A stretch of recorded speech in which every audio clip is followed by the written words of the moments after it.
শুভ সকাল সবাই, কেমন আছেন? আমি রিনা চলে এসেছি আবার একটা নতুন ব্লগ নিয়ে। আজকের ব্লগটা আমি প্রায় 9টা নাগাদ শুরু করেছিলাম। প্রচন্ড এখনো ঠান্ডা। শুভকাল ওর মামা বাড়ি চলে গিয়েছিল। আজকে আমার ভয়েসটা একটু অন্যরকম দেখতে পাচ্ছেন, কারণ আমার মাঝে মধ্যে আমার সাথে এরকমটা হয়, যদিও আমি ব্লগে শেয়ার করি না। যাই হোক, এই ম্যাটটা আমি এখন এখানে ঘরের মধ্যে পাতি। এই ম্যাটটা যখন আমার বাইরের চৌকিটা আমার মা এনে দিয়েছিল, তখনই এই ম্যাটটাও তার সাথে সাথে এনে দিয়েছিল।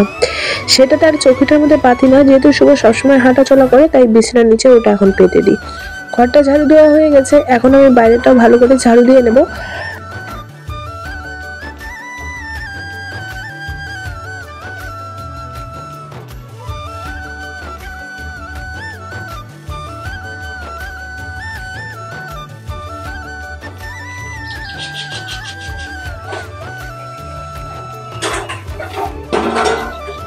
ঘরটা আমার বারান্দা ভালো করে ঝাড়ু দেওয়া হয়ে গেছে। এখন আমি এই বাইরের যে চৌকি তলটা সেটাও ভালো করে ঝাড়ু দিয়ে নেবো। তার আগে না কি জানি একটা গন্ধ করছিল, তাই আমি প্রত্যেকটা জিনিস বের করে করে তারপরে ভাবলাম যে ঝাড়ু দিই, কারণ কোনো কিছু মরে টরে আছে নাকি।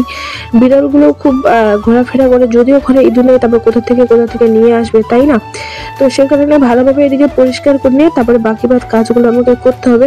তার আগে যে বাসি কাপড়গুলো সেগুলো আমি আগে ভিজিয়ে দেবো। ঘরটা থেকে বের করে নিই, সেটা আমি ঘরে রেখে দিয়েছিলাম, বাইরে বের করার একদমই মনে ছিল না। সেটাকে ভিজিয়ে দেওয়ার পরে আমার যে বাড়িটা থেকে ধোঁয়াটা হচ্ছে, পাশে বাড়ি এক কাকিমা আমাকে ছেঁকা শাক এনে দিয়েছিল। তো সেটা দেখার পরে আমার লোভ সামলাতে না পেরে আগে ভাবলাম যে কাপড়গুলো পরে ধোবো বা স্নানটাও পরে করবো, আগে আমি খেয়ে নেবো। অ্যাকচুয়ালি স্নান করার পরে বেশিরভাগ দিন খাই, কিন্তু আজকে আমার মনটা একদমই মানছিল না, প্রায় অনেক দিন পর। যদিও আমি বাড়িতে একাই ছেঁকা শাক খাই, সেখানের জন্য আমি না একার জন্য আর রান্না করতে তেমন ইচ্ছে হয় না। যখন আশেপাশে কাকিমা ওরা রান্না করে তখন না আমাকে দিয়ে যায়। আজ যে আমি ভয়েস ওভারটা দিচ্ছি, আজ আমার ভীষণ মনটা খারাপ, তবে এই মন খারাপের জন্য আমি লড়াই করেই যাব। আজকে যে আমি কথাটা শুনেছিলাম, আমার এই ভিডিও করার নেই, আমার অনেকটা খারাপ লেগেছে। যদি কোনোদিনও আমি আমার ভিডিও থেকে কিছু করতে পারি, তবেই সেদিন আমি পুরোপুরি সেটা আমি বলে দেব যে আমাকে আজকে ভিডিওর জন্য এই কথাগুলো শুনতে হয়েছে।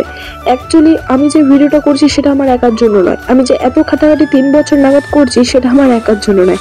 আমি চাই আমার সংসারটাও যেন সুন্দর থাকে, সবার মতন, বাচ্চাকে যেন ভালো মন্দন খাওয়াতে পারি। আমিও তো কষ্টগুলো বুঝতে পারি, তাই আমিও নিজেকে একটু কষ্ট করি যাতে কিছু হয়। সবাই তো করে, সবাই তো পায়, তাই আমিও একদিন হলেও পাবো। সে কারণে যেন আমি এতদিন লড়াই করে যাচ্ছি। উঠানটা আমার ভালোভাবে ঝাড়ু দেওয়া হয়ে গেছে। এখন বাইরের টুকু আমি জল দিয়ে দেবো, কারণ বাইরের টুকু তো আমি আর মুছি না, তাই বাইরের টুকু ধুলাগুলো প্রচন্ড ওড়ে। তো সেটাকে জল দিয়ে ভালো করে, তাহলে ধুলাগুলো হালকা হালকা ধুলাগুলো উঠতে থাকে।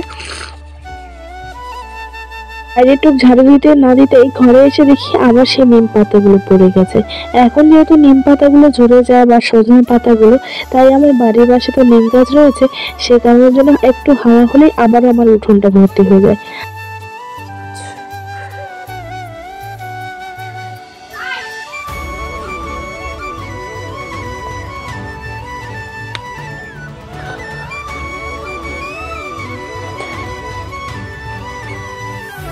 তো একটা জিনিস, আমি যে ব্লগ শুরু করেছি আমি ভুলেই গেছি আজকে, যে আমি কিছুক্ষণ আগের থেকে ভুলে গিয়েছিলাম যে আমি ব্লগ শ্যুট করেছিলাম।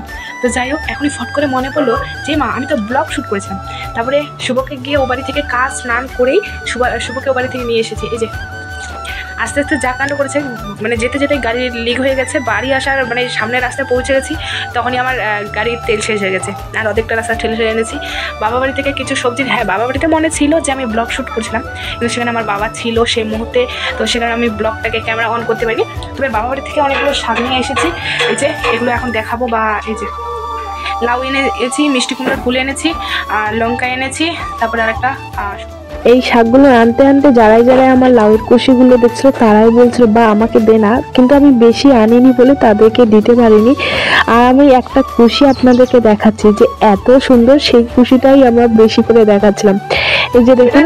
তো চলুন আজ এখানে শেষ করি, আবার দেখা হচ্ছে নতুন ভিডিওর সঙ্গে। আপনারা ভালো থাকবেন।